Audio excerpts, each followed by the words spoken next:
प्रातःकालीन वेला में एक दासी को चेतना हुई। देखा सब सोए हुए हैं। यशोदा जी के समीप गई तो इंद्र नीलमणि की कांति से प्रकाशित जिनकी श्रीअंग कांति, ऐसे अत्यंत सुकुमार बाल प्रभु, बाल रूप धारण की, कमल नयन, और धीरे धीरे कर कमल और चरण कमल, ऐसे छोटा बालक जिसे नहीं करता, ऐसे आनंद से वो तो फूल गई।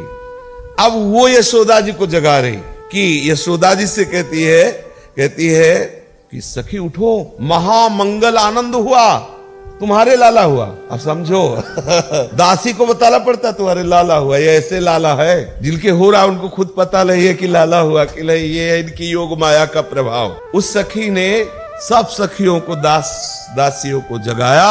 अरे महामंगल मोद का अवसर, देखो यशोदा मैया ने बड़ा सुंदर लाला जाया। सब मिलकर यशोदा जी को जगाया और सखिया कह रही है, यशोदा जी जो आपके हृदय में बहुत दिन से भावना थी कि हमारे लाला हो, देखो प्रभु की कृपा से लाला हुआ और कितना सुंदर हुआ है। यशोदा जी जगी तो देखा कि मन भावता जैसा वो स्वप्न में देखती थी, जैसा वो जागृत में भावना में देखती थी कि हमारा लाला ऐसा, ठीक वैसा ही लाला आनंद में मगन होकर के कहा कि आप ये सूचना बाबा को पहुंचाइए, नंद बाबा को। दौड़ करके दासी जाती है, बाबा से कहती है, बाबा समस्त कामनाएं आज फलीभूत हो गई। आज यशोदा मैया ने बहुत ही सुंदर लाला प्रकट किया है, आप चल करके मुख दर्शन कीजिए। बाबा एक तो अवस्था भी बहुत है और ये चाह हृदय में बहुत बड़ी बाबा की, और कोई ये सोच भी नहीं सकता था कि ऐसी अवस्था में नंद बाबा और यशोदा के ये भी सुख होगा। बाबा तो भागते हुए व्याकुल, जैसे जब दशरथ जी को दासी ने सूचना दी कि आज आपकी जितनी मन भावती कामना थी पूर्ण हो, 4 बालक हुए। दशरथ जी के आंखों से अश्रु बरसने लगे और कह रहे, जाकर नाम सुनत शुभ होई, मोरे गृह आवा प्रभु सोई। जिसका नाम उच्चारण करने वाले का महाशुभ महामंगल हो जाता है, वो प्रभु मेरे घर बालक बनकर लड़खड़ाते हुए, चक्रवर्ती सम्राट महाराज दशरथ लड़खड़ाते हुए प्रेम विकलता में महल की तरफ भागते हैं। जाकर नाम सुनत शुभ होई, मोरे गृह आवा प्रभु सोई। परमानंद पूरी मन राजा, कहा बुलाए बजाओ बाजा, बाजा बजाओ, मेरे घर प्रभु पधारे हैं, परमानंद स्वरूप प्रभु पधारे हैं। ठीक नंद बाबा की ऐसी ही दशा है। नंद बाबा आनंद में उलझते हुए आए, जब लाला का मुख देखा इतने आनंद में उमगे कि जो भी वस्त्र आभूषण जो सब न्यौछावर करने लगे। सूचना पहुंचाने के लिए दास दासियां पूरे ब्रजमंडल में भागे, सुनो सुनो नंद यशोदा के यहाँ लाला हुआ है, बहुत ही सुंदर नीलमणि लाला हुआ है। ब्रजवासियों के प्राण थे नंद बाबा, और नंद बाबा के हृदय में परमानंद की बाढ़, लाला प्रकट हुआ। ब्रजवासी भाग रहे, फिर ध्यान आता है कि कुछ भेंट लेके जाना चाहिए। तो ब्रजवासियों की सबसे बड़ी महिमामयी भेंट है दूध, दही, छाछ, मक्खन।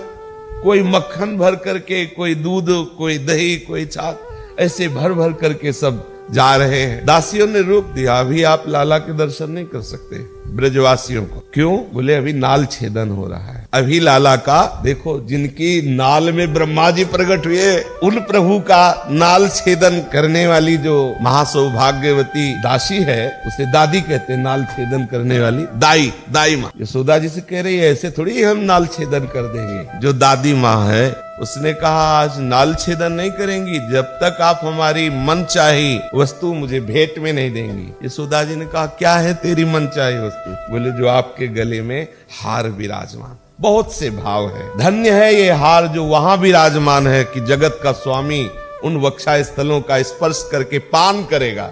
विश्व का भरण पोषण करने वाले का भरण पोषण करने वाले वो वक्षा स्थल है। यशोदा मैया के वक्षा स्थल है जिनके लिए लाला मचल जाता है। जग का जीवन दाता, उसके जीवन का पोषण वहां से होता है। बहुत से भाव है, इसीलिए दादी माँ ने कहा हम आपके उर का वो हार लेंगे। और दूसरी भावना एकांतिक है कि आपका हम हृदय हार लेंगे और मुझे कुछ ले चाहिए। यशोदा का हृदय हार क्या है? कन्हैया, कृष्ण प्रेम, कृष्ण। यशोदा जी कुछ बोल नहीं पाई तो उसने फिर और जोर की बात कही। और जो हैं उनके लिए बहुत से गोप हैं, बहुत से गोप जजमान जो उनकी आशा पूर्ति। हमने आज तक किसी को अपना जजमान नहीं, हमारे लिए तो आपका ही केवल घर है। बहुत दिनों से अर्थात पूरे जीवन में केवल एक ही आस थी कि आपके लाला और उस लाला का मैं नाल छेदन करूं। उसका मुख दर्शन करूं। आज मुझे वो सौभाग्य प्राप्त हुआ। दाई माँ ने जब ये अपना नेग आचार मांगा कि मुझे अपने, तो प्रगट में वो हार और फिर अंतर से श्री कृष्ण प्रेम प्रदान, वात्सल्य सिंधु यशोदा जी ने उसे श्री कृष्ण प्रेम प्रदान किया। कौन सा सौभाग्य प्रभु अपने भक्तों, वो भक्त ही महान प्रेमी भक्त है। कैसा सौभाग्य, जिसके नाल में समस्त जगत को प्रकट करने वाले भगवान ब्रह्मा जी प्रकट होते हैं। वो प्रभु का नाल छेदन, वो महान भाग्यवती अतिशय बड़भागिनी वो दाई माँ कर रही। सूरदास जी कहते हैं कि गोकुल के वासियों के भाग्य का हम वर्णन क्या करें। अब जब नाल छेदन हुआ, बाबा समस्त ब्रजवासी आनंद में उमगे हुए हैं। कुछ ब्रज के जो विद्वान जन हैं, जो बाबा के उपरोहित हैं, वो सज धज करके चले। तो ब्रह्मा जी ने विचार किया कि ये अवसर हमें भी नहीं चूकना चाहिए। मूर्तिमान चारों वेद उपवेद, मूर्तिमान रूप धारण करके ब्राह्मण का, और भगवान ब्रह्मा जी प्रधान आचार्य का रूप धारण करके जो ब्रजवासी ब्राह्मणों की पंक्ति जा रही थी उसी के पीछे, क्योंकि आगे वो उनका सौभाग्य सर्वश्रेष्ठ है, वो सौभाग्य ब्रह्मा का भी नहीं है जो उन ब्रजवासी ब्राह्मणों का है, क्योंकि वो प्रत्येक लीला का रसास्वादन करेंगे। ब्रह्मा जी महाराज श्री नंद बाबा के यहाँ पधारते हैं तो एक तो आनंद में आनंद बरस रहा है। इतने दिनों के बाद बाबा के यहाँ सबको परमानंद प्रदान करने वाले सच्चिदानंद प्रभु प्रकट हुए। ब्रजवासियों के हृदय में तो वैसे ही उमगल है, और इधर ब्रजवासी कह रहे सुनो सुनो एक आश्चर्य की बात देखो, ऐसा पंडित कभी नहीं देखा। एक तो मूर्तिमान तेजस्वी वेद स्वयं ब्राह्मण का रूप धारण किए हुए, उपवेद सब मूर्तिमान, और ब्रह्मा जी बने तो आचार्य रूप ब्राह्मण रूप है, लेकिन चार मुख है। अब चार मुख का पंडित तो ब्रजवासियों ने देखा नहीं था। वो सब एक दूसरे से कह देखो देखो महर के यहाँ कैसा पंडित पद, अब चार मुख तो एक अजब रूप होगा ना। आचार्य स्वरूप ब्रह्मा जी और उनके अनुगामी चारों वेद और उपवेद सब मूर्तिमान ब्राह्मण रूप होकर अंदर आदर दिया, और सबसे पहले जे ही अंदर गए तो स्वस्ति वाचन प्रारंभ किया। ब्रह्मा और वेदों ने मूर्तिमान रूप धारण कर पुरोहित का स्वस्ति वाचन किया। अब तो भीड़ लग गई ब्रजवासी और ब्रजवासिनों की। जो सखियां थी बोले सखी आश्चर्य है, 8 नेत्र है, 4 मुख है, और ये आगम की बात बखानने वाला बड़ा प्रवीण पंडित दिखाई दे रहा है। सब सुनना चाहते हैं। क्यों सुनना चाहते हैं? 4 मुख से कैसे आवाज निकलती है? भाई एक मुख से बोले तो सब पता है, 4 मुख से कैसे बोलेगा? तो सब सुनना चाहते हैं। हाँ सुन पाता है। पहला आश्चर्य तो नंद के लाला का प्रकट हुए, और दूसरा आश्चर्य उनके यहाँ एक पुरोहित आया है, 8 नेत्र 4 मुख वाला बड़े बड़े तेजस्वी ब्राह्मण है। तो सब उस आश्चर्य को, दोनों आश्चर्य को देखने के लिए आते हैं। नंद बाबा ने जब देखा कि स्वस्ति वाचन किए और आकांक्षा जता रहे हैं कि हमें भर नेत्र तो बालक को देख लेने दो, तो जो झीना पर्दा था हटाया गया। ब्रह्मा जी ने प्रभु के उस बाल रूप का दर्शन किया, वेदों ने भी दर्शन किया, और परम सुख ब्रह्मा को मिल रहा है प्रभु के रूप का दर्शन करके। भगवान ने ब्रह्मा की तरफ देखा, एक किलकारी मारी कि वो नन्हे नन्हे सी चरण, नन्हे नन्हे कर कमल, वो विशाल नेत्र, और उनकी किलकारी ब्रह्मा जी के हृदय में प्रेम उमगता है। वो विवश हो रहे, प्रेम विवश हो जाते हैं। फिर सावधान हुए, और नंद बाबा यशोदा और ब्रजवासी सब घेरे खड़े हैं। बाहर से तो कुछ लक्षण वर्णन करते हैं और अंदर स्तुति करते हैं। ब्रह्मा जी वेद भी स्तुति कर रहे हैं। सामवेद केवल प्रभु की स्तुति, वेद स्तुति ही तो करते हैं।